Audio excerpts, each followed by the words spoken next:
Estás escuchando Amigos de los Castillos en radioviajera.com.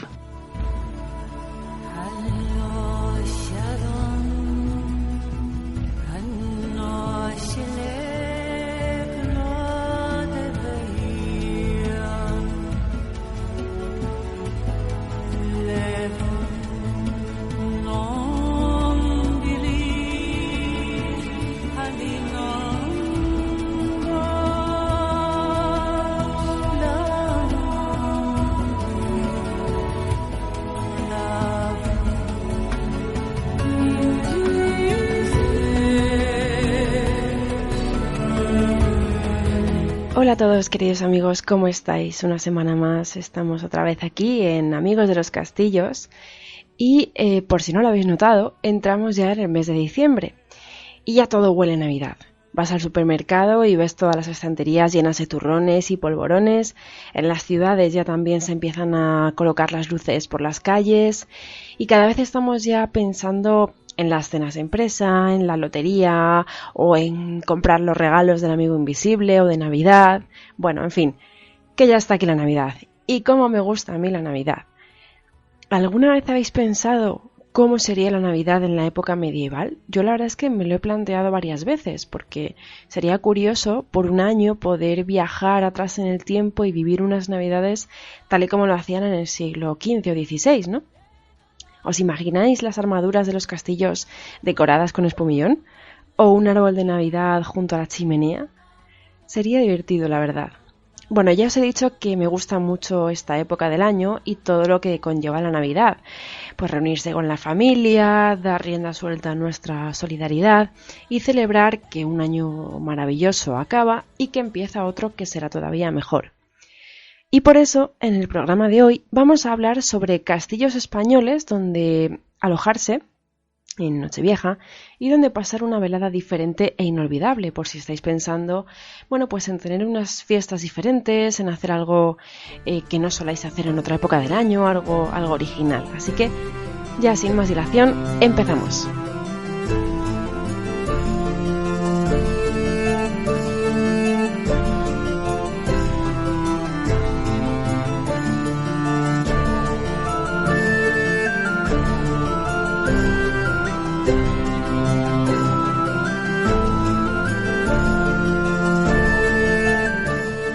Empezamos con un castillo que a mí personalmente me fascina, que es el castillo de Arteaga, en Vizcaya. También se le conoce como castillo de la emperatriz Eugenia de Montijo.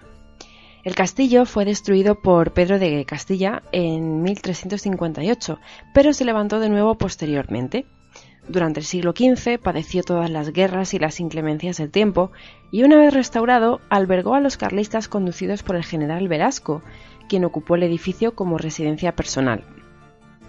Destacan aquí los vínculos familiares de sus fundadores, los Arteaga, con la emperatriz Eugenia de Montijo, esposa de Napoleón III, y gracias a los cuales el castillo se le cedió al hijo del emperador, que mandó traer a especialistas y trabajadores del Palacio de Versalles.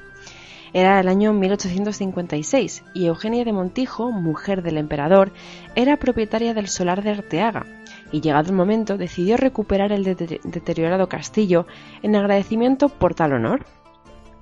Entre los años 1856 y 1870 se restauró de nuevo y 3 años después fue cuando acobijaría a las tropas carlistas que antes hemos comentado. Constaba de una torre central con una muralla y con torres en las 4 esquinas, de lo que solamente hoy en día queda la Torre del Homenaje y otras 2 de forma circular, que fueron modificadas en el siglo XIX.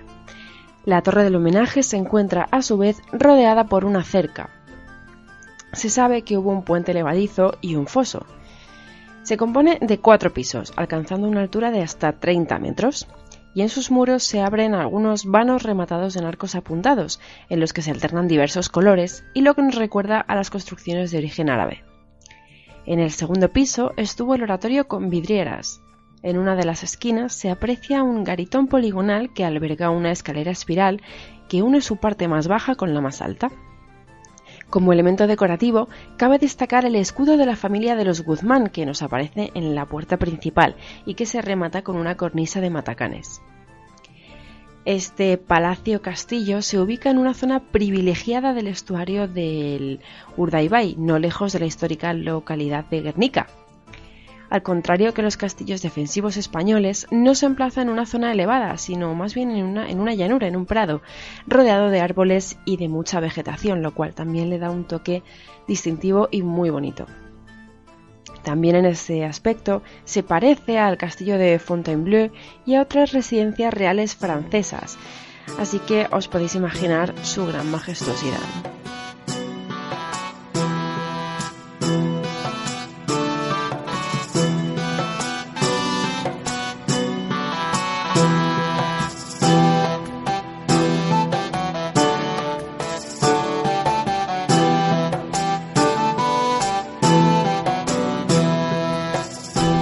Seguimos hasta Cáceres, donde encontramos el castillo de Jarandilla de la Vera.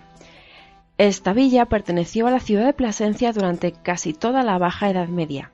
Su historia es igual a la de Plasencia. Su origen es musulmán y durante el reinado de Alfonso VIII se volvió a fundar. En el año 1311 fue posesión de la corona y en 1369 fue entregada por Enrique II a los Álvarez de Toledo.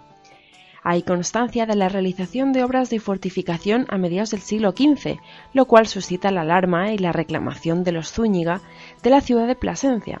Sin embargo, las obras continuaron y posibilitaron la construcción del castillo que puede verse hoy en día, aunque algunos elementos ya se han perdido, lógicamente, con el paso del tiempo. La Guerra de la Independencia también hizo sus estragos en él. En el año 1556, Carlos V se alojó en este castillo a la espera de que se terminase la construcción de su residencia junto al monasterio de Yuste. Aunque del carácter austero del emperador no habría que esperarse ningún lujo, sí al menos una imagen de nobleza y de cierta dignidad que indudablemente también se proyecta desde ese tipo de construcciones. Es curiosa la descripción que hacen del castillo algunos escritores como Gervasio Vela y Nieto. Comparan el edificio con un lugar paradisíaco lleno de jardines, arboledas y árboles frutales como el limonero. No solamente muestran estas frutas, sino que aluden también al sugerente perfume y al buen olor que dejan por las estancias del palacio. También, por supuesto, se elogia el gusto decorativo del edificio, algo que todavía hoy se puede apreciar.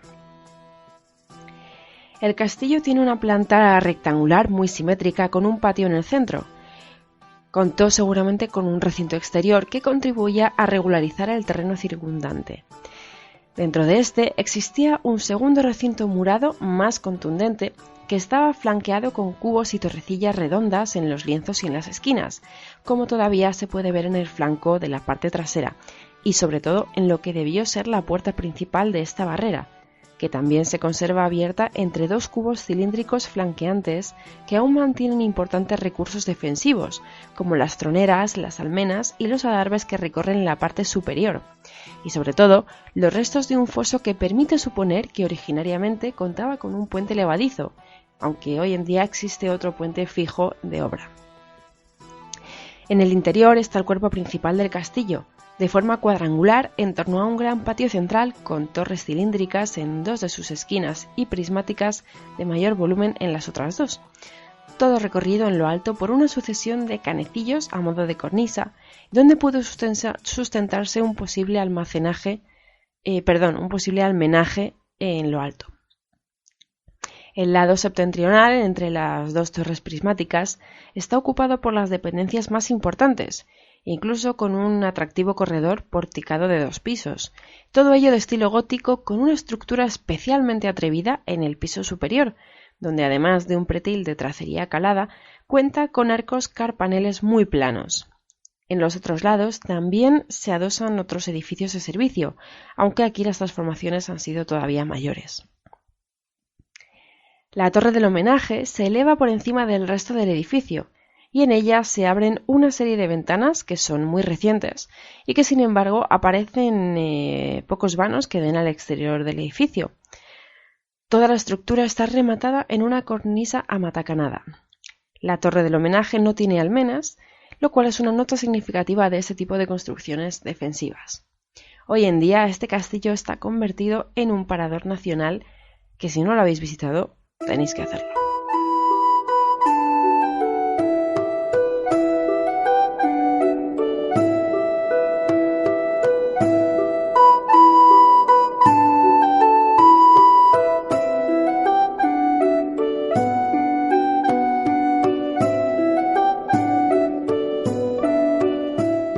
Nuestra siguiente parada del viaje es el Castillo de Curiel, en Valladolid. Está situado en una roca sobre un cerro a casi 1000 metros de altura.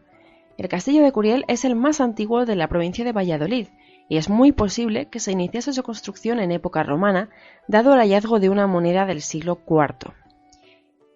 El castillo está documentado desde el siglo XI. Fue propiedad de varios reyes castellano-leoneses, entre los cuales destacaban Alfonso VII, Alfonso VIII, Fernando III el Santo, Alfonso X el Sabio, Pedro I el Cruel o Enrique II de Trastámara, entre otros. Constituyó la dote matrimonial de Leonor Plantagenet, la infanta Estefanía, doña Berenguela la Grande, doña Violante y otras muchas mujeres. Y durante cerca de 2 siglos fue prisión de nobles y reyes. Entre sus muros estuvieron retenidos Jaime IV de Mallorca, el infante don Juan, el conde de Pembroke, Diego de Castilla, prisionero en Curiel durante 54 años, nada más y nada menos. Así que sus piedras han sido testigos presenciales de las gestas como las reconquistas al Islam, del Valle del Duero y la repoblación de este mismo valle entre los siglos IX y XI. Como os hemos dicho, Curiel tuvo un pasado romano, como lo atestigua la moneda de cobre del emperador Arcadio, que se encontró entre los restos arqueológicos del castillo de Arriba, conocido como el de Doña Berenguela. Según una tradición, sobre la puerta de la fortaleza había una inscripción que decía: «Aquí me construyeron los Curieles». No obstante, las primeras referencias documentales de Curiel datan de los años 1045 y 1065. En la Edad Media, Curiel de Duero tuvo 2 castillos. Uno de ellos todavía perdura hoy. De planta cuadrada, consta de 4 torres, almenas y aspilleras. La fortaleza de Doña Berenguela se sitúa en lo alto de un cerro y conserva parte de la torre del homenaje, así como las paredes que rodean el recinto. Pero quizá una de las mejores huellas que deja en el viajero son las vistas que se tienen desde allí. Y es que desde este mirador se puede ver la localidad vallisoletana en forma de media luna, así como una panorámica muy bonita del Valle del Duero o de Peñafiel con su castillo a la cabeza. El castillo de Arriba es la fortaleza más antigua de Valladolid, pues su construcción data del siglo X. Existe un dicho popular que dice: «Buen castillo tendría Peñafiel si no tuviera a la vista el de Curiel». Cuenta la leyenda que había un gigante que ponía un pie en el castillo de Curiel y otro en el de Peñafiel y bebía el agua del Duero. La mampostería del castillo es del siglo IX. Su estructura es simple y su planta irregular. Se conserva parte de la torre del homenaje, así como las paredes que rodean el recinto.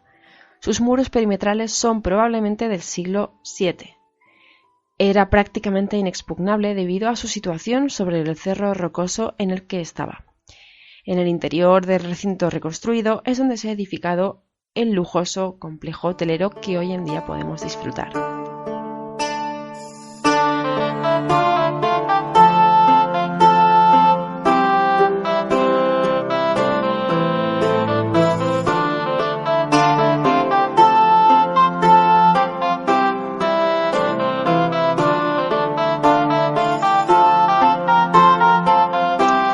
Otro de los castillos hoteles más famosos de España es el de Olite, en Navarra.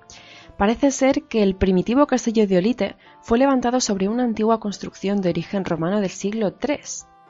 Se tiene constancia y pruebas documentales de que los visigodos y posteriormente los primeros reyes de Navarra y más tarde los teobaldos utilizaron y reconstruyeron el primitivo castillo de Olite, lo que se denomina Palacio Viejo y que hoy en día constituye el Parador Nacional de Turismo. En el año 1350, con Carlos II el Malo, se iniciaron las primeras obras de ampliación con la construcción de la primera capilla de San Jorge, al sur del Palacio Viejo, y en la ubicación de las ruinas de la actual, paralelo a la muralla romana y medieval y detrás de la iglesia de Santa María. También es en esa época cuando se empiezan a tener las primeras noticias de la construcción de una gran torre sobre la muralla romano-medieval, más al sur de la mencionada capilla. A partir de la subida al trono del hijo de Carlos II comenzaron a realizarse las obras del gran conjunto que conocemos hoy en día. Carlos II el Noble, aunque nacido en Nantes, fue un rey navarro y no francés. Sí que es cierto que procedía de una dinastía muy importante de la nobleza francesa y gracias a esta influencia y a las posesiones que heredó de su familia en tierras francesas, pudo desarrollar su capacidad de imaginación y su buen gusto en Olite, que se convirtió en su corte y en su palacio predilecto. Con el rey Carlos III las obras de construcción se pararon y a partir de él solamente se realizaron obras de mantenimiento y conservación que se prolongaron hasta 1808. No en vano, Olite pasó a ser propiedad de la Corona de España y como tal estaba bajo la tutela de los reyes. Carlos III hizo construir un importante zoo con animales exóticos que se hallaba en los desaparecidos jardines o huertos del rey, al este del actual palacio. Olite se convirtió en la sede de los virreyes de Navarra, aunque no se tiene constancia de que permaneciesen en el palacio de forma muy prolongada. Felipe II ordenó las obras de mejora en el siglo XVI que reforzaron la Torre de los Cuatro Vientos y la de las Atalayas. El castillo-palacio de Olite es una de las construcciones más importantes de la zona y una de las joyas de la arquitectura militar navarra, singular por unir elementos militares y residenciales. El recinto se articula en varios núcleos. Uno de ellos es el actual parador, que se compone de un recinto rectangular y 3 torres. Otra parte es el llamado Palacio de la Reina, que no son otra cosa que las ruinas de la capilla de San Jorge, el oratorio del rey, las galerías alta y baja de la capilla y la base de una torre ya desmochada de basamento romano que servían de comunicación entre el Palacio Viejo y el Palacio Nuevo. El último núcleo está formado por una serie de cuerpos alrededor de la Torre del Homenaje, que es el lugar en el que se encuentran las dependencias reales. El denominado Palacio Viejo, el actual parador de turismo, es un recinto rectangular articulado alrededor de un patio central con 3 torres. También hay una serie de torres en la parte central, destacando la de los Cuatro Vientos, desde la que contemplaban los torneos los reyes navarros. En las torres hay que destacar la presencia de almenas, cornisas, matacanes y toda una serie de elementos defensivos. La parte más grandiosa del palacio es el Palacio Nuevo, reconstruido enteramente por Carlos III y sobre una torre central de menor tamaño y altura, ya que debió de ordenar construir su padre Carlos II. Las estructuras se articulan en torno a un gran torreón macizo, dentro del cual se ubicaban las estancias más lujosas y ricas del palacio.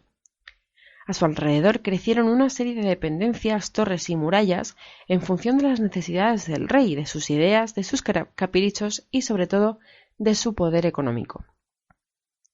La mal llamada Torre del Homenaje es una reconstrucción muy discutible del siglo XX de la Torre de Vitt. Recrecida y aumentada en altura en las mencionadas restauraciones, ofrece una imagen muy diferente a la que probablemente tuvo entre los siglos XIV y XV.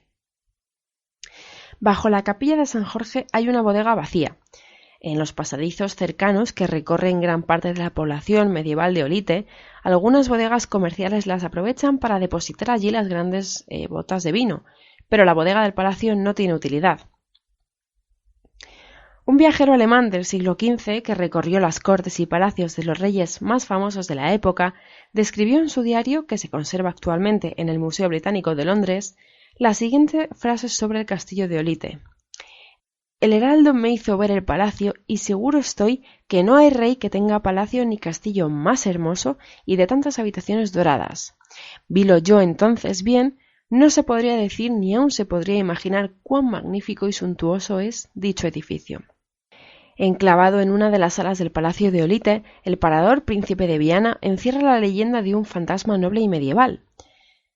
Se escuchan ruidos, lamentos y melodías de otros tiempos que los espíritus que pueblan el castillo trasladan cada noche a su paseo por las torres y las salas, especialmente a la Galería Dorada.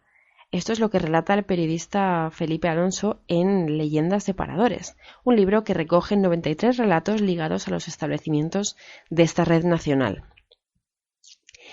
Entre todos los espectros del palacio destaca el del rey Carlos III el Noble, acompañado de su león Marzot, que pasea escuchando una música un tanto extraña, la que, según cuenta la leyenda, se tocaba en la época del rey, empleando láminas de cobre que pendían de cadenas colgadas del techo y que vibraban con el viento.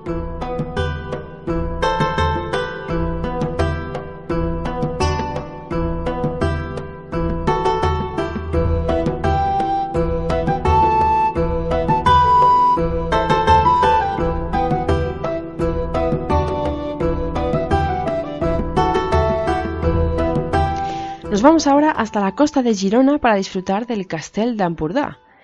El documento más antiguo en que se cita este castillo está fechado en 1301. Casi un siglo después, la familia Margarit adquiere el castillo mediante un pacto matrimonial. En 1600 se construye la capilla de María del Remei, que significa remedio, en alusión a su poder curativo. Hoy en día, la gente de los alrededores sigue acudiendo a este lugar santo cada año para festejarlo en el segundo domingo de octubre. Ya en el siglo XX, Salvador Dalí trata de comprar el castillo para su esposa Gala, pagándolo con su arte, pero su propietario, Pedro Arpa, prefería cobrar en efectivo. En su lugar, Dalí compró el castillo de Púbol. Finalmente, en el último año del siglo XX y después de estar abandonado durante más de 18 años, el castillo va a parar a las manos de Albert Dix y Margot Verheijen, fundadores del actual hotel-restaurante Castell d'Empordà. En la misma comunidad catalana tenemos también el Parador de Cardona. Fue construido en el año 886 por Wifredo el Velloso. De estilo románico y gótico, incluye la denominada Sala Dorada y la Sala del Entresols.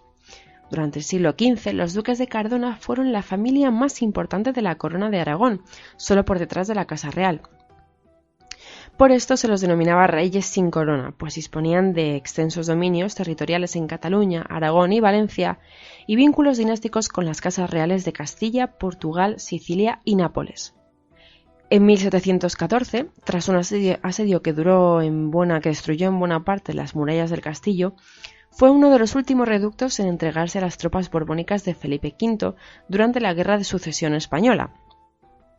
Su joya es la Torre de Miñona, del siglo XI, de 15 metros de alto y más de 10 metros de diámetro, y la iglesia románica de San Vicente de Cardona. En este parador hay también una leyenda muy conocida. Algo pasa en la habitación 712. Esta sala se mantiene siempre cerrada, a no ser que algún huésped se atreva a solicitarla. En los últimos años, los clientes que han pasado por esta habitación aseguran haber sentido en ella presencias un tanto extrañas. La mayor parte de ellos simplemente dicen que les ha costado conciliar el sueño o que han pasado una noche inquieta, mientras que otros mantienen que ha sido imposible dormir por el movimiento de muebles en la habitación superior, aunque ésta siempre ha estado vacía. Incluso el personal de limpieza del parador ha decidido acceder a la habitación de 2 en 2 para estar siempre acompañados en todo momento. Quieren evitar así estar solos ante algún posible fenómeno extraño como los que se han vivido en los últimos años, como por ejemplo encontrar todos los muebles juntos en el centro de la habitación, o escuchar voces, ver un grifo abierto u oír ruidos cuando no había dentro ningún cliente.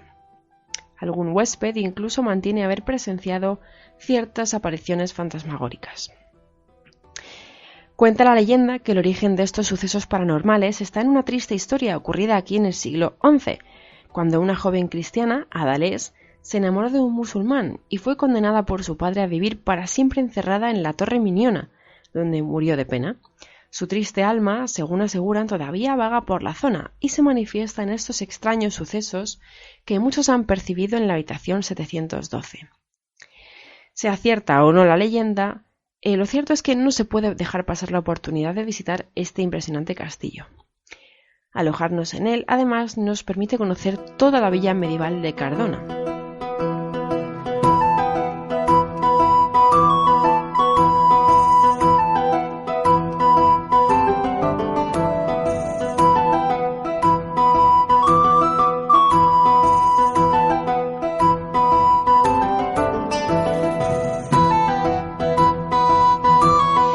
Llegamos ya al castillo de la semana, que en este caso es el Castillo del Buen Amor, en Salamanca. El Castillo del Buen Amor también es conocido como Castillo Villanueva de Cañedo o Castillo de Fonseca. Fue construido en el siglo XV sobre un castillo anterior del siglo XI. Originariamente fue una fortaleza militar y las primeras informaciones datan del año 1227, cuando Alfonso IX de León permutó este lugar con el caballero santiaguista don Enrique de Sardina por la herencia de Hortazas en Ciudad Rodrigo. En 1447 perteneció al conde de Alba de Tormes, que en 1476, y ya siendo duque de Alba, entrega la localidad de Villanueva de Cañedo con su castillo a los reyes católicos a cambio de la de San Felices de los Gallegos, como un episodio más dentro de las luchas, capitulaciones e intrigas que había en Castilla durante la sucesión de Enrique IV. La leyenda popular denominó al castillo-palacio como del Buen Amor al convertirse este en propiedad del obispo don Alfonso de Fonseca Quijada, que fue obispo de Cuenca, Ávila y Osma. El obispo Fonseca transformó el castillo en su palacio, donde convivió con su amante, doña Teresa de las Cuevas, con quien tuvo 4 hijos. Alonso Fonseca fue el iniciador de la Casa de Villanueva de Cañedo.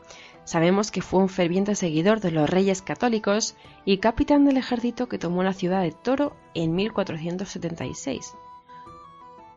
En 1615, Felipe III concede el título de primer conde de Villanueva de Cañedo a don Antonio de Fonseca y Enrique Freire de Andrade y Guzmán, caballero de la Orden de Santiago y descendiente directo del obispo de Ávila.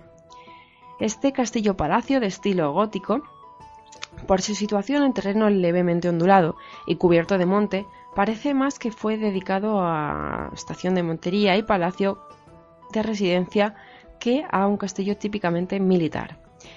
Es de planta cuadrada y su estructura simple está construida a base de sillería. El castillo estaba aislado por un profundo foso exterior, atravesándose el mismo por medio de un puente levadizo, el cual tocaba en el antemuro o barbacana que rodeaba el edificio. En la plataforma del primer recinto se abre el palacio formando un cuadrilátero, con torres a los ángulos.